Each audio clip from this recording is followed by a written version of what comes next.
Hey everybody, welcome to Round the Twist, episode 260. It's August 10th, 2016, and we're back in the basement. I think just for this week. I'm sorry, I'm going to adjust a little here. I'm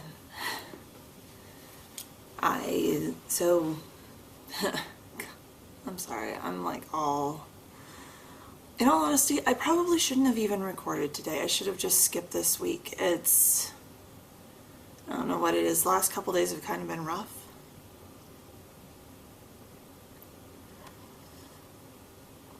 But gosh darn it, I'm here. So, hubby went out shooting today with some of his friends that are going to take him elk hunting this fall here in Colorado. And I didn't know when he was going to be coming home. So, I had everything set up upstairs in the living room. But he's home eating lunch up there now, so I moved. I'm down here. We're here. Anyway, so if the lighting's off, I'm sorry. The day's kind of gloomy and overcast. I've added extra light plus the usual ceiling lights, but his stuff looks weird. And I'm not wearing makeup just because, honestly, it's that kind of day. I couldn't be bothered. So I'm sorry if I look like I'm sick. I kind of feel a little sick, but we're working with it.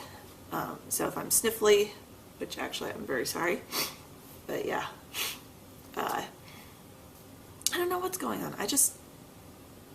You ever have a day where just everything just feels off and you don't know why?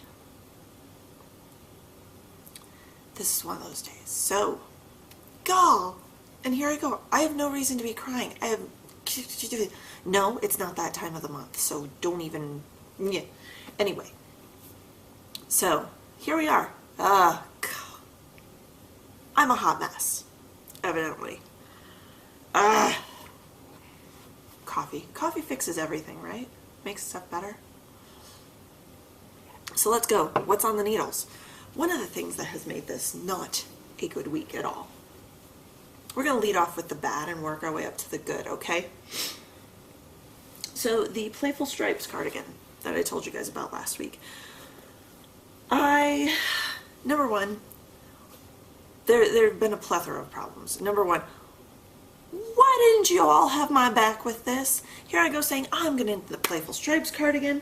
I'm knitting it out of a worsted weight yarn. Worsted weight, yeah. The pattern calls for sport weight, and even on the show I said, it'll be fine, I'll make it work, blah, blah, blah, blah. I'm going to knit the size 6. And then after I finished recording and I went to start knitting, I went, I'm an idiot. I almost made a completely noob mistake. I can't believe this. Worsted weight and sport weight, totally different weights of yarn. Why I thought it would be fine? It's totally not. So the only thing I have done is swatch. Get my swatch up. My swatch is done. It is washed. It is blocked. It looks like it's getting wider at the top. That's because it is, not because I'm stretching it.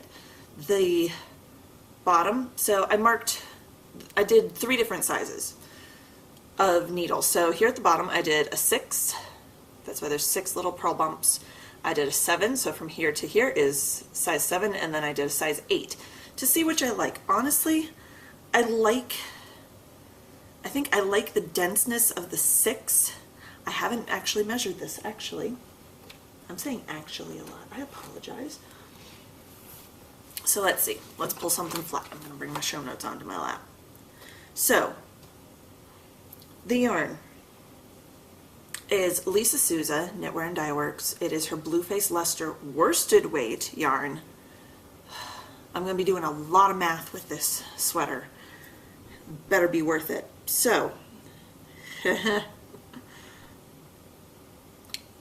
a 6, I'm getting 2, 3, 4, 5 stitches to the inch. Let's see, in a 7, I'm getting about 5 1/4, which doesn't make, yes. Did I say 5 or 6? How am I getting more stitches to the inch on a 7 on a bigger needle? Oh, and this is where math, oh God.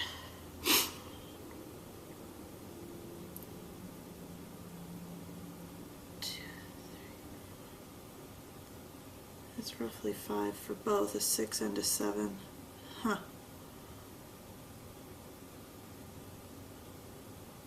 That's just bizarre. Okay, I'm going to have to do this some other time. But obviously, just the shape of the swatch, I did not add or subtract stitches. It's getting wider at the top. I'm liking the fabric more on the 6, so I'm probably going to go with that. So basically what I'm going to end up doing is I'm going to measure Tara, see where she falls on chest circumference, figure out how many stitches that would be based on my swatch, and then I will, whatever amount of stitches that is closest to for the different sizes is the size I'll cast on. So I'll update y'all next week or the week after that, because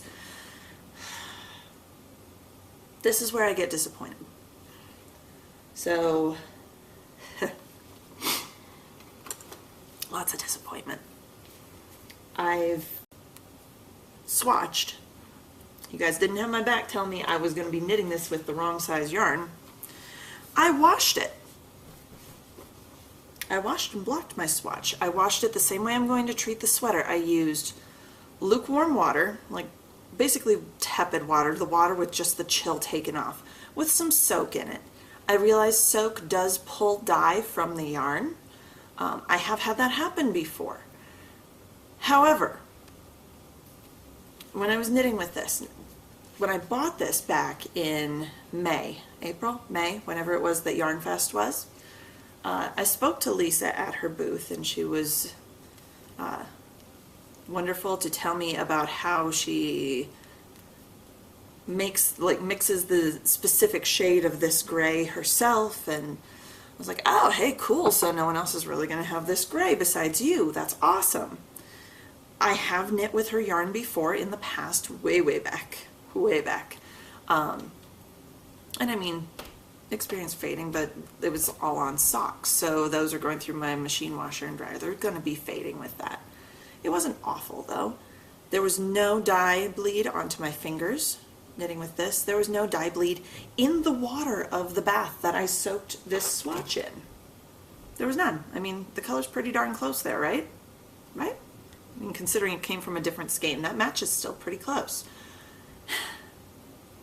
So I pulled it out like I would the sweater, squeeze the extra water out of it, try and be careful because this is not a superwash wool. Put it in my little hand towel because it's just a swatch. I don't need to pull out a big old bath towel. Rolled it up. Didn't even stand. Normally for a sweater or larger garment, I'll roll up the towel and stand on it to smush as much excess water out before I lay it out flat to dry. So I took this towel, I rolled it up like this and leaned, all I did was, since it's just a swatch, I leaned on it on the counter, put some weight behind it. Opened up my towel. Yeah, you see that dark bit? That's dye. I am not happy. I freaked. I took a picture of the swatch next to this and I sent it to Lisa Souza. Lisa was very quick to respond.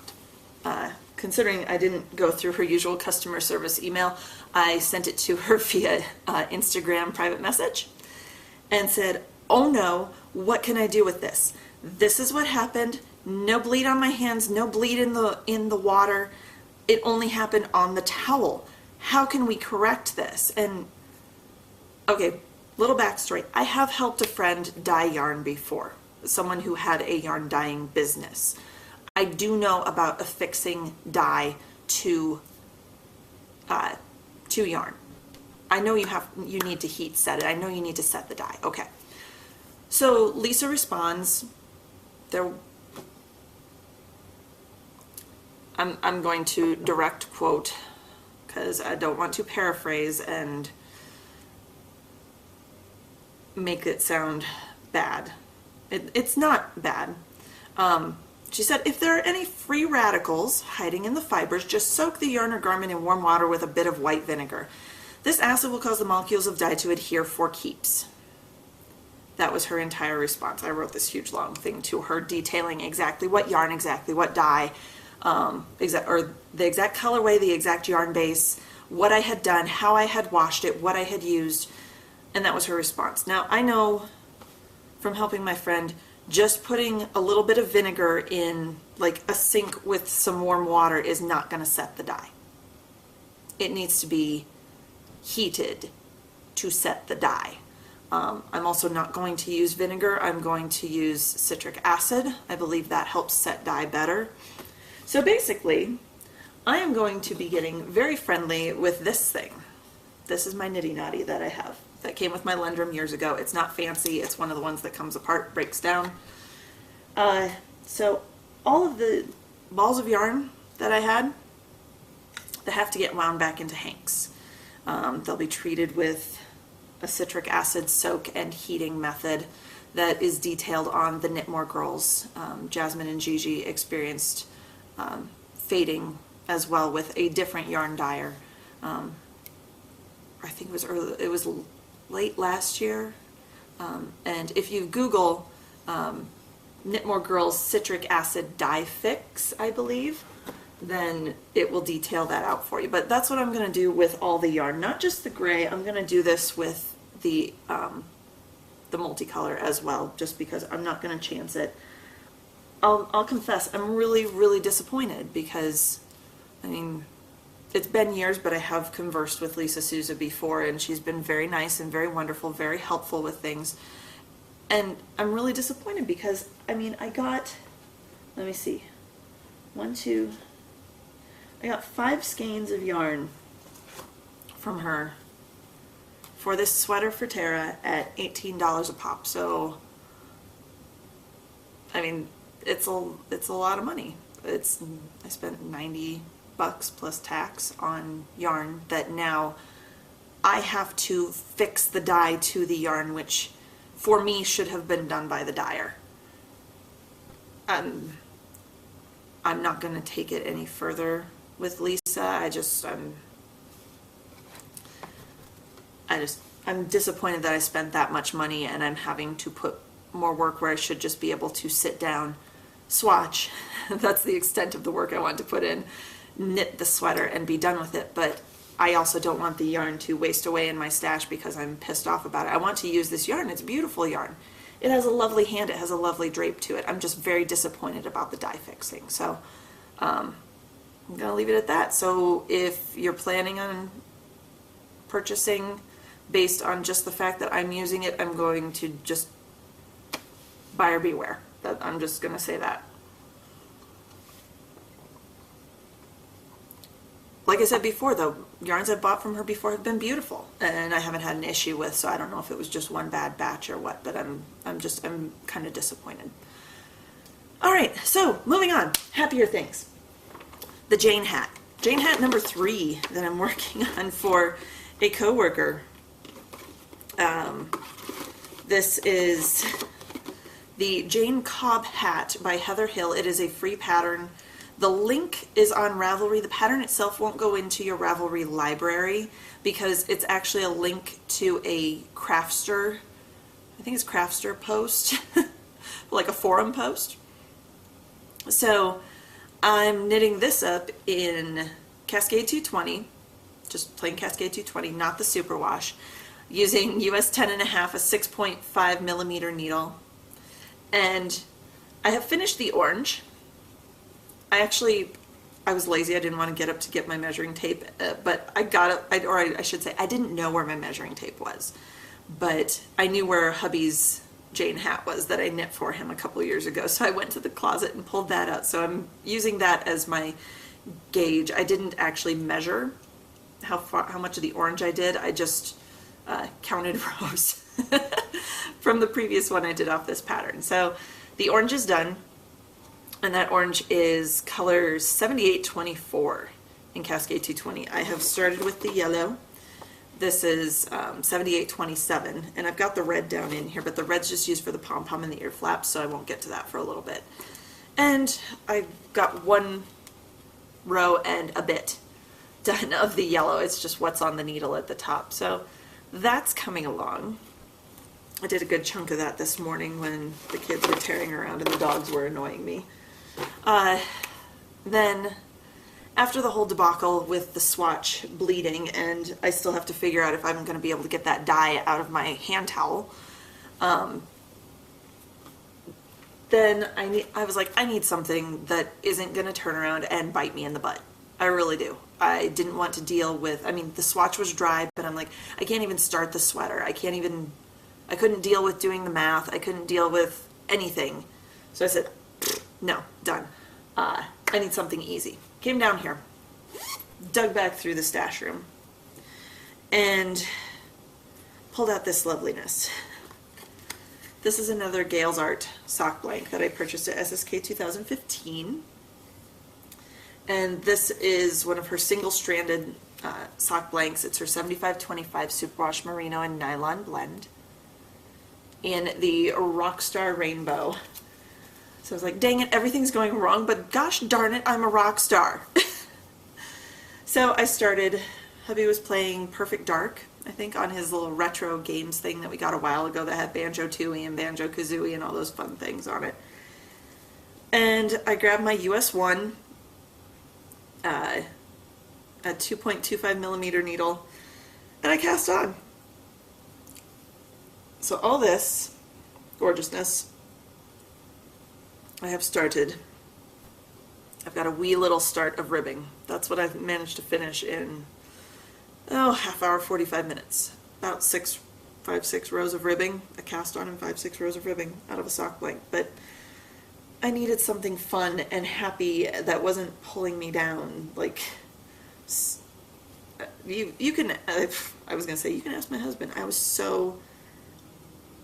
wasn't even angry. I was just hurt and disappointed over how that swatch came out. I'm sorry, I keep coming back to it. So I've got the start of what's going to be another plain vanilla sock, but these are going to be mine. The last few socks have been for other people, and these will be all mine. I had another, I can't even remember which socks they were. I had a major sock blowout at work. I hadn't even been there 45 minutes and I lost a pair. The heel wore through. I had noticed they were thin that morning. I shouldn't have even worn them. And I got there, I'm like, why is feel like my heel's sticking to the inside of my shoe. Took my shoe off and yep, big ol' hole, like that. So, bye-bye, they got sent to the trash bin. Couldn't even start to salvage them. So, I have one more thing on the needles, that little bit of ribbing, and then I pulled out the snowflakes again. So 99 Snowflakes, the Leisure Arts book, still available on Amazon. So I had tried to do, you'll remember I tried to do number 13 a while ago, which is the pattern written by Faye Shelton. It did not turn out so well. And things going badly, I wanted something easy. So something by someone I knew, so I defaulted to lovely Miss Helen Milinkovich Milton. And I skipped 13 and I went straight down to 14, right down here. This one. I had to dig through the couch to try to find my crochet hook because the babies have been, they're not babies anymore, they're almost 3, oh my gosh. The twins have been pulling all of the couch cushion, the back cushions off of the couch and building forts with it and jumping on them. So this whole thing had dumped out and everything got put back in except for the crochet hook had come loose. So there is the first one of those. It's just a little bitty one. And I'm using a size 7 steel crochet hook, which I think is like a 1.65 millimeter if I remember right. Gosh, it's been so long since I did snowflakes. So 2 more of those to go, which the 14 pattern was pretty easy. It's pretty little. We'll see if I come back to 13. I might at a future point, but for right now, I needed something quick and easy, and that one was. And it was written in a manner that I understood because all of the previous 12 snowflakes I'd done had been written by the same woman, so, or designed by the same woman, I should say. Okay, so that's everything on the needles. Pokey things. Got a couple things for you. One new thing. So first is the Once Upon a Time sampler. I only got to stitch on this one day this week, and I didn't get a whole lot done. So we're into November, and it is Little Red Riding Hood. This is Once Upon a Time sampler by Frosted Pumpkin Stitchery, just taking it one block at a time. I managed to get all of the dark brown in the picnic basket done and a little bit of Red Riding Hood's hair that's the same color. I had a little bit left on my needle, so I just went over and got those, that's like 7 stitches done. And that's all I had time for. I had maybe 30 minutes of stitching time, and the kids were running around and hubby was home and we needed to make dinner, and welcome to my crazy life. This is how people always ask me, how do I don't know how you have time to do all the knitting. And it's like, you realize it takes me forever to finish something. I mean, forever. Feels like it takes forever. And number 2, I take whatever stolen moments I can. I mean, I could get a lot more done. Honestly, I spend way too much time on my phone. I need to start putting that down more and getting back into the knitting, but there's only so much Disney Junior I can watch. So while they're napping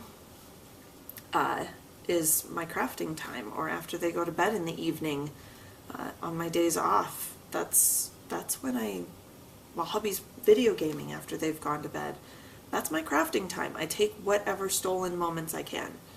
Like right now, every week is some of my crafting time gone to make the show for you guys, but that's okay.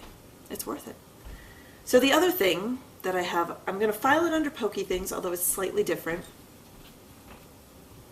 One thing I dislike about this house is the fact that anyone walks around upstairs and it sounds like a herd of elephants walking through. But, so you might remember some of this from last summer. While I was at SSK last year, my friends Irish Diva on Ravelry, Kate, and Susan from Desert Vista Dye Works, we went on a bit of a yarn crawl, fabric crawl through Nashville. And I can't remember the name of the store. They were having a moving sale though, and it was all fabric, or like 98% of the store was fabric. And they were having this fantastic deal. You needed to buy full yard cuttings. So I got a full yard, which I'm very grateful for because I haven't had time to get to them until now, to make little reversible A-line dresses for Tara. So these two fabrics are getting paired together. The little, oops, I guess the birds go this. Make sure the birds are going the right way for you. Birds and stripes. That one. And then I got this little, I guess it's like pink dandelion fluff things. And then frog prints fabric. So these will be little reversible A-line dresses. I've had the pattern forever.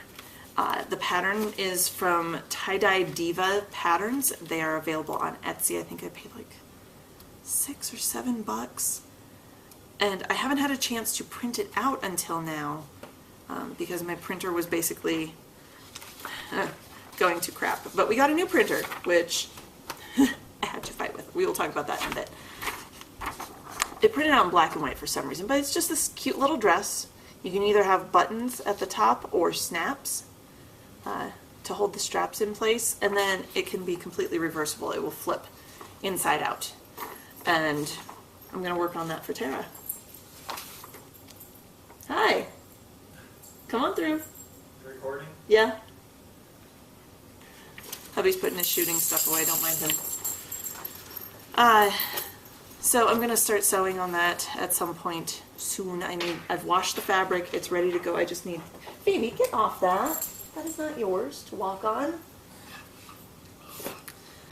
I just need to iron it and get the pattern pieces put together and cut out and pinned. And then I looked through the instructions today and it seems like it's going to be pretty straightforward. There's like 4 seams, if that.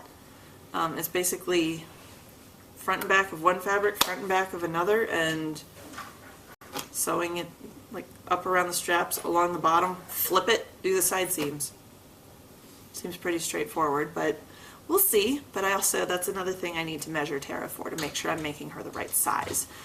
So yeah, that's everything. New Pokey Things segment. There's going to be actual sewing, not just cross stitch. Yay! Okay, Various and Sundry, any questions? Let me get over to it. First one is from Tatty Teddy. Hi Karen, I have a spinning question. I'm knitting with some superwash merino spun a few months back, and although it's soft, it has a rope-like texture in some parts. I suspect it's overspun singles and overplying. I'm always scared when spinning I won't put enough twist in, so I overdo it a bit. Can you give any advice on how to gauge whether my singles has enough but not too much twist in them? Also, I spin mostly from roving, which has the fibers all in the same direction, so would it maybe help to spin from the fold to give the yarn more fluff? I like my yarn spun from Rolex. Oh, I find my yarn spun from Rolex doesn't have the rope-like issue. Would love to hear your thoughts. Spinning from the fold or spinning from Rolex, yeah, because the fibers are jumbled up, it will make a lighter, more airy yarn. It's just the nature of it. When you're spinning from roving, which is what I prefer to spin from, you're going to get a much sleeker, compressed yarn. It's very easy for it to go that more rope-like tendency. And it's just a... I've taken one spinning class, one. And when I first started, yeah, my stuff was pretty much rope. It was awful. The thing I found that worked for me, slow down your treadling, increase the uptake, so whether it means tightening up your break band just slightly, do very small increments until you get it. Practice with not like major project yarn, but get something similar that you can just practice with until it doesn't get that rope-like texture. And when you're, the other thing, and without seeing your yarn, I can't tell you this, but when you're spinning, make sure you spin one direction, so your wheel's going, like, if you spin your singles with the wheel going clockwise, make sure you're plying with it going counterclockwise. The wheel needs to go the opposite direction when you ply from how you spun your singles. Otherwise, you're just adding more twist to something that already has twist, and it's just going to get more and more rope-like and just be tighter and tighter and tighter. So I don't know if that's part of the issue. Without seeing how you spin, I really can't tell. And I'm not a spinning teacher. I'm just telling you what worked for me. I've done both of those things. Or even switch to a lower ratio on your wheel. If you can't slow your feet down, if you find you've got into a pattern of treadling where you're going a certain speed and you can't force your feet to slow down, switch your wheel to a lower ratio. So the flyer is spinning fewer times, like a 4-to-1 instead of a 12-to-1. Again, like increase the break band so the uptake is faster, so there's less time for the twist to travel into the fiber. I don't know if I'm even making sense, so I hope some of that helps. And next, Polly81. Hi Karen, I'm enjoying the podcast. My question is, how's your mom? Is she crafting? What does she like crafting, or what is she crafting? Right now, my mom's doing great. They're coming out to visit at the end of August to see us, see the kids. And right now what she's been working on is new dishcloths for the kitchen at church. Years ago when we first joined the church that they're at back in Algona, she knit a whole bunch of dishcloths. I found a great deal when I was at Walmart in Omaha for cones of the peaches and cream dishcloth cotton. It was something like $5 or $6 for a cone. You can hardly buy one of those for 17, 18 bucks anymore.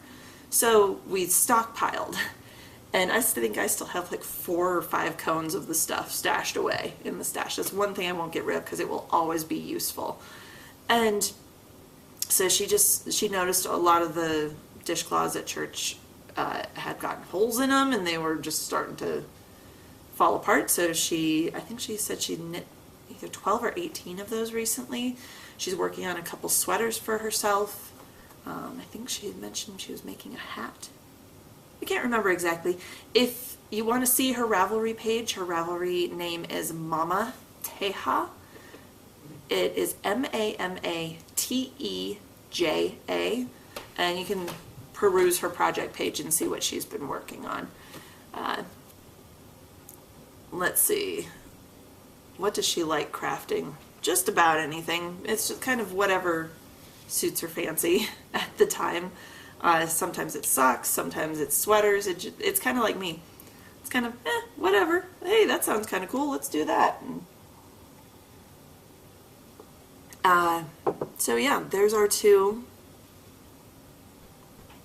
Any questions for the week? Oop, go. I don't know if that's marking or not. So yeah, the week. Let's do a little update. The week has not been fabulous.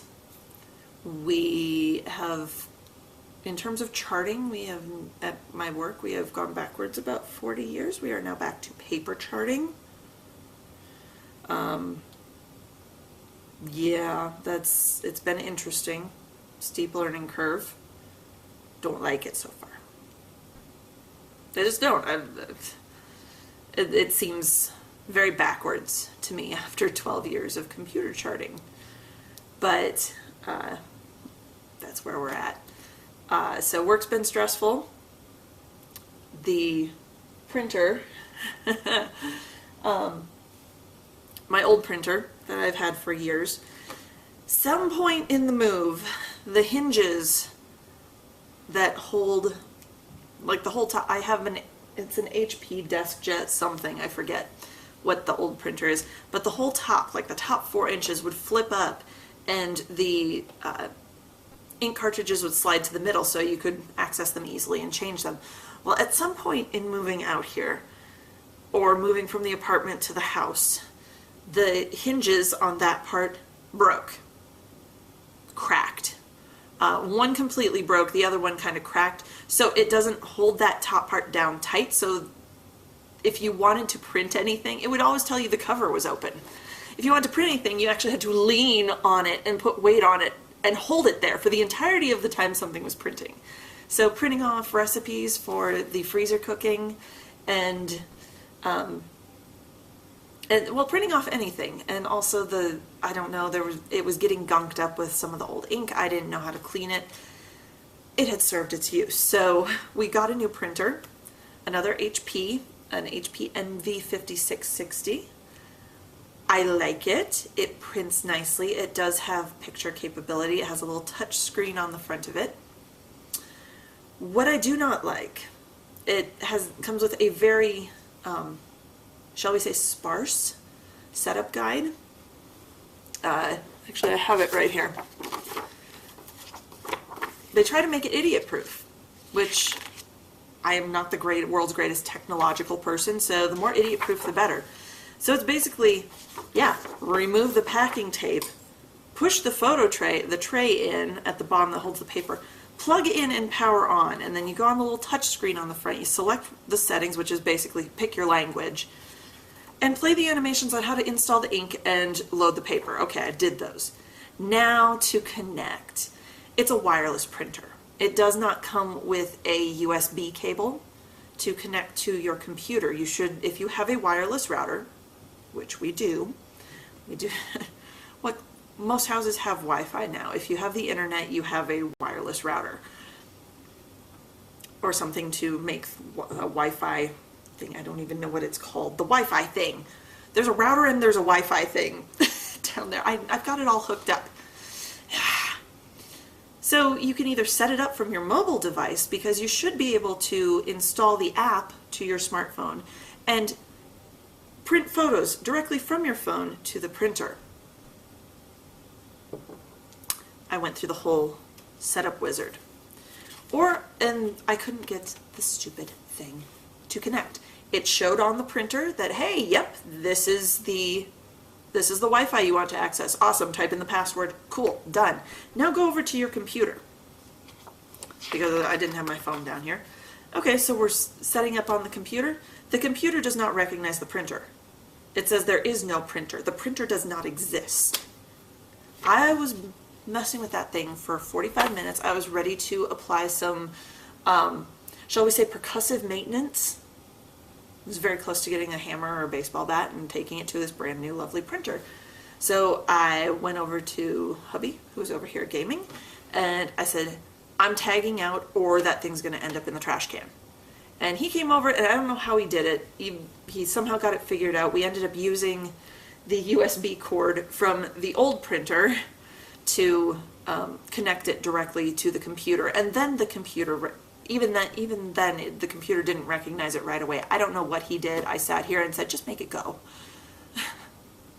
Which is how I would usually call the IT guys when I was in college. And every year my computer wouldn't recognize the internet at Luther College for some reason. And I'd have to have the IT guys actually come to my dorm room and fix it for me. And at one point I called them, and I was only like the third person in line. I think I walked in and said, make computer go. And they just laughed, and they're like, okay, well, did you try this, this, and this? Yes. Did you try this and this? Yes. Okay, we'll send someone over. And so that was the entirety of the work order, was make computer go. That was a couple hours of work on my part. I don't just like say, here, you do it. I don't even want to know how that works. I actually try on my own at first. So that was a frustration. The whole yarn thing was a frustration. The thing at work, it's been a really frustrating week, and that's probably why I feel like crap today. But you know what, you guys, having you here and just being able to vent, it's helping. I feel a little bit better. Obviously I'm a little more animated now than I was at the beginning of the episode. I'm only down that far on my coffee, so